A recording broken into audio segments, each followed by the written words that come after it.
గురుగారు, శ్రీ మహావిష్ణువు అంశలే బలరామకృష్ణులు అంటారు. బలరాముడు చేసినటువంటి కార్యక్రమాలే కృష్ణుడు చేయొచ్చు కదా, మళ్ళీ ప్రత్యేకంగా బలరాముడి యొక్క అవతారం ఎందుకు?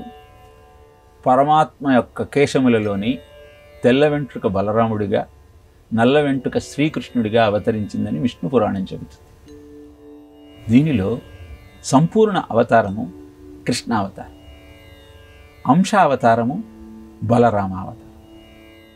పరశురాముడు, రాముడు ఒకే సమయంలో ఉన్నారు.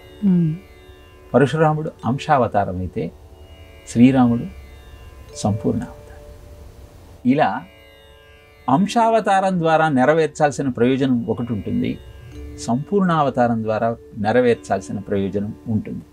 అందుకే పరమాత్మ ఆయా అవతారాలలో నెరవేర్చాల్సినటువంటి కార్యక్రమాలన్నింటినీ దృష్టిలో పెట్టుకొని అనేక అవతారాలతో భూమండలం మీద అవతరిస్తూ ధర్మ సంరక్షణ చేస్తూ ప్రజలను కాపాడుతూ ఉంటాడు.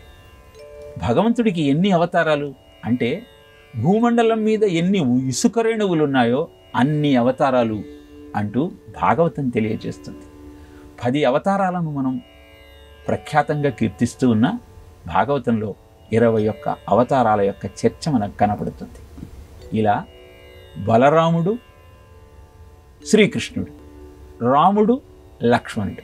ఎప్పుడు పరమాత్మ భూమండలం మీదికి వచ్చినా ఆదిశేషుడు కూడా అతని వెంట వస్తాడు. రామావతారంలో తమ్ముడైన లక్ష్మణుడిగా వస్తే, కృష్ణావతారంలో అగ్రజుడైనటువంటి బలరాముడిగా వచ్చాడు. బలరాముడిగా వచ్చి తాను చేయాల్సిన కార్యక్రమాలన్నింటినీ నిర్వర్తించి కృష్ణుడికి సహకరించి ధర్మ పరిరక్షణలో తన వంతు కర్తవ్యాన్ని నిర్వర్తించాడు.